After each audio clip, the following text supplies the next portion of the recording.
প্রথমে দিয়ে দেবো আমি পাতিলেবুর রস, গোলমরিচের গুঁড়ো, লবণ, আদা রসুনের পেস্ট, দিয়ে দেবো কর্নফ্লাওয়ার, কিছুটা চালের গুঁড়ো। সব কিছু একসঙ্গে আমি ভালো করে মেখে নিয়েছি। এখন কিছু সময় রেস্টে রেখে দেবো। কড়াই গরম হয়ে গেছে, দিয়ে দিলাম সাদা তেল, দিয়ে দেবো টমেটো। এখানে আমি 2টো টমেটো দিয়েছি, 4টি শুকনো লঙ্কা, কিছুটা রসুন, দিয়ে দেবো 1টা কাঁচা লঙ্কা, দিয়ে দেবো সামান্য লবণ। টমেটোগুলো আমার ভাজা হয়ে গেছে, এখন আমি নামিয়ে নেব। তেলের ভিতর আর কিছুটা তেল দিয়ে দেবো আমি। এবার আমি ম্যারিনেট করা চিকেনগুলো আমি দিয়ে দেবো।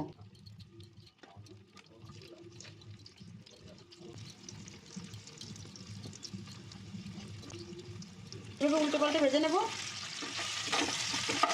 এগুলো ভাজা হয়ে গেছে, এখন আমি তুলে নেব।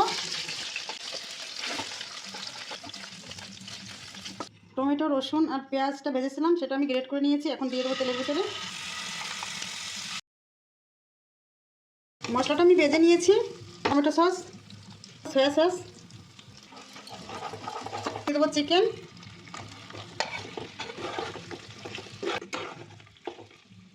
ট্যাঙ্গি চিকেন আমার একদম রেডি। এখন আমি নামিয়ে নেব।